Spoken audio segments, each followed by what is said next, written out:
मेरा नाम अशोक है। मैं एक मिडिल क्लास फैमिली से हूँ। मेरी छोटी सी मोबाइल रिपेयरिंग की शॉप है। मेरे घर वालों ने मेरी शादी एक लड़की से तय कर दी। लड़की हमारे दादा के पास के गांव की थी। लड़की के माता पिता नहीं थे। उसे उसके मामा और मामी ने पाल कर बड़ा किया था। घर वालों को लड़की पसंद आ गई थी। मैंने शुरुआत में टालने की कोशिश की। मुझे इस बात से थोड़ा ऐतराज़ था कि लड़की गांव की रहने वाली है, लेकिन मेरे घर वालों की आगे मेरी मर्जी नहीं चली। मेरी शादी उसी से होना तय हो गई। शादी तय होने पर जब मैंने उससे बात की तो मुझे उसका स्वभाव पता चला। वो बहुत कम बोलती थी। जितना मैं पूछता बस हाँ या ना में ही जवाब देती। मैंने कई बार पूछा कि तुम इतना ही बोलती हो या मेरे सामने शर्मा रही हो। फिर उसकी तरफ से वही चुप्पी होती। उसके मामा और मामी भी कहते हैं कि हमारी लड़की बहुत सीधी और साधी है। मुझे भी उसकी यह बात धीरे धीरे पसंद आने लगी। हमारी शादी करवा दी गई। शादी अच्छे से हो गई थी। शादी के बाद सुहागरात का समय आ गया। मैं अब अपने जीवन की एक नई शुरुआत करने जा रहा था, जिसके लिए मेरे मन में कई विचार थे। इतने दिनों तक बात करने पर मैं उसका स्वभाव समझ गया था, इसीलिए मैं जानता था कि मुझे क्या करना है। मैंने उससे पहले बातें की। वो अभी भी बस मेरी बातों का हाँ और ना में ही जवाब दे रही थी। काफ़ी समय से मैं उससे बात कर रहा था। मैंने उससे पूछा मैं उसे पसंद हूँ। बस वो हाँ कहती। थोड़ी घबराई हुई लग रही थी। थोड़ी देर बाद उसे पसीना आने लगा। मैंने कहा क्या हुआ, तुम ठीक तो हो? वो बोली कुछ नहीं, थोड़ी घबराहट हो रही है। मैंने उसे कहा कि तुम आराम करो, बहुत थक गई होगी। शादी की दौड़ भाग में ठीक से नींद पूरी नहीं हो पाती है, इस कारण थकावट से ऐसा हो रहा होगा, मैंने सोचा। मैंने उसे यह कहकर कमरे की बत्ती बुझा दी और मैं भी बिस्तर पर लेट गया। मैंने उसका हाथ पकड़ा। वो घबराहट के मारे कांपने लगी थी और पसीना तेज हो गया था। वो उठकर बिस्तर पर बैठ गई। मैंने कमरे की बत्ती ऑन की। उसकी हालत खराब थी। मैंने पूछा क्या हुआ, कुछ दवाई लेकर आना है? उसके इस तरह से बर्ताव करने पर मैं भी थोड़ा डर गया था। कमरे में एक खिड़की थी, जिसको खोलने पर बाहर की रोड की लाइट हमारे कमरे में आती थी। वो खिड़की के पास हवा लेने को खड़ी हो गई। वो वहीं खड़ी रही। मुझे कहा कि आप सो जाओ, मैं ठीक हूँ। मैं थोड़ी देर बाद सो गया। सुबह जब मैं उठा तो वो कमरे में नहीं थी। वो घर का काम कर रही थी। उसकी तबीयत अब अच्छी ही लग रही थी, इसीलिए मैंने फिर रात का जिक्र नहीं किया।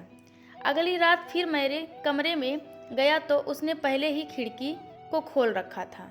मैंने उससे पूछा अब ठीक हो? उसने सिर्फ सर हिलाकर जवाब दिया। कमरे में आते ही उसका चेहरा बदलने लगता था। एक अजीब सी घबराहट उसके चेहरे पर आ जाती थी। उससे कुछ पूछता, वो कहती और ही देखती, कुछ ही सोचती रहती। उस रात भी मैंने कहा कि तुम्हारी तबीयत ठीक नहीं लग रही है, तुम आराम करो।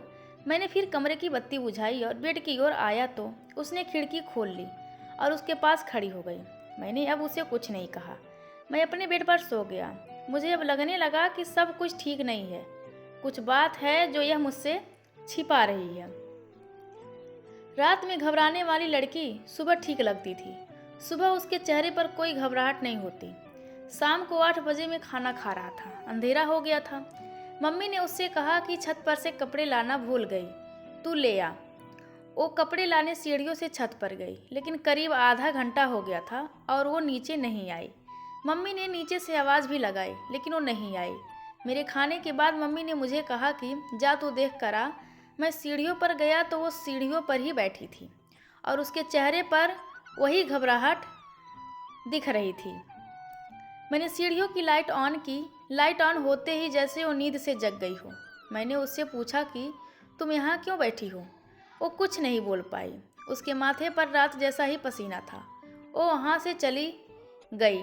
अब मैं समझ गया था कि बात क्या है, लेकिन उसकी वजह मुझे नहीं मालूम थी।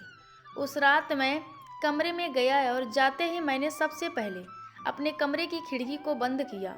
वहीं कमरे में थी, रोज़ की तरह घबराई सी, पर आज मैंने कुछ और ही सोच रखा था। थोड़ी देर बाद मैंने कमरे की बत्ती बंद की और मैं बत्ती बंद करके उसके पास गया। मैंने जैसे ही उसे हाथ लगाया, वो थोड़ा कांप रही थी।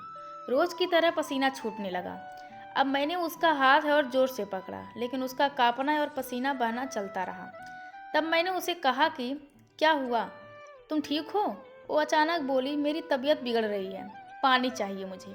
मैंने बत्ती चालू करके उसे पानी दिया। रोज रात की यही कहानी थी। अब मैंने उससे पूछ ही लिया कि मैं जानता हूँ कि कुछ बात है जो तुम मुझसे छिपा रही हो, लेकिन क्या बात है मुझे बताओ। मुझे पता है, लेकिन मैं तुम्हारे मुंह से सुनना चाहता हूँ और उसकी वजह जानना चाहता हूँ।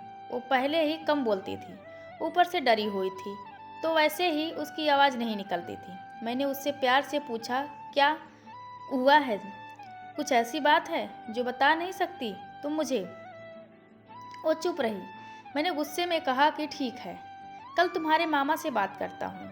मामा का नाम लेते ही वो घबरा गई और बोली, नहीं, मामा जी से बात मत करना, उनसे मत पूछना। तब उसने बचपन की एक ऐसी घटना के बारे में बताया जो इन सब बातों की जड़ थी। उसने कहा कि मैं मेरे मामा के यहाँ पली बड़ी हूँ। मेरा भाई और हम एक दिन बचपन में खेल रहे थे और खेलते वक्त मैं हमारे घर में कबाट में छिप गई। मेरे भाई और मामी को यह पता नहीं था। उसी समय जब भाई बाहर दौड़ा मुझे ढूंढने के लिए, तो वो गिर गया। मामी उसे लेकर पास के अस्पताल गईं। उसका पैर टूट गया था। उसके पहले वो पैसे लेने अंदर आई तो कबाड़ का दरवाज़ा बाहर से लगा गईं। मैंने तब भी कुछ नहीं कहा, मैं छिपी रही। बाहर क्या हुआ था इसका मुझे पता नहीं था। थोड़ी देर बाद जब मुझे घबराहट हुई तो मैंने बाहर आना चाहा, लेकिन दरवाज़ा बाहर से बंद था। मैंने बहुत कोशिश की, चिल्लाई, लेकिन घर में कोई था ही नहीं। मैं बहुत डर गई। उन्हें आने में करीब 3 घंटे लग गए।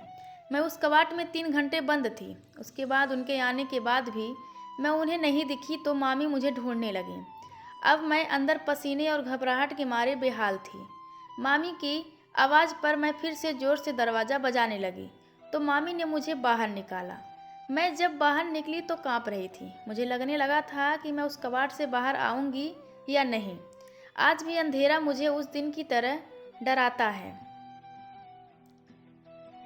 कबाट पुराना था, इसीलिए कहीं कहीं से थोड़ा टूटा था, जिससे मुझे सांस लेने में कोई प्रॉब्लम नहीं हो रही थी।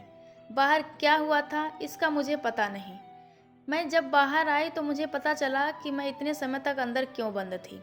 उस दिन से मुझे अंधेरे से डर लगता है। मुझे पसीना और घबराहट होने लगती है। मामी ने यह बात मामा को नहीं बताई थी, नहीं तो वो मुझे और भाई दोनों को पीटते।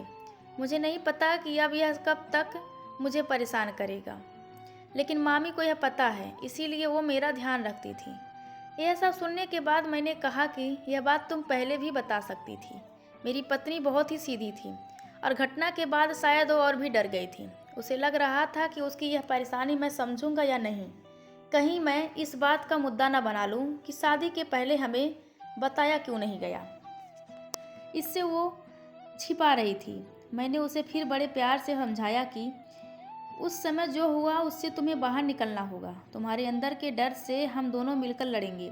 मुझे पता है यह सब बोलना आसान है, करना मुश्किल, लेकिन मुझे पता है तुम कर सकती हो। अब इस कमरे की बत्ती तब तक बंद नहीं होगी जब तक तुम उसे बंद ना करो, चाहे इसके लिए पूरी उम्र ही क्यों ना लग जाए। मैंने पहली बार उसके चेहरे पर वो मुस्कान देखी थी।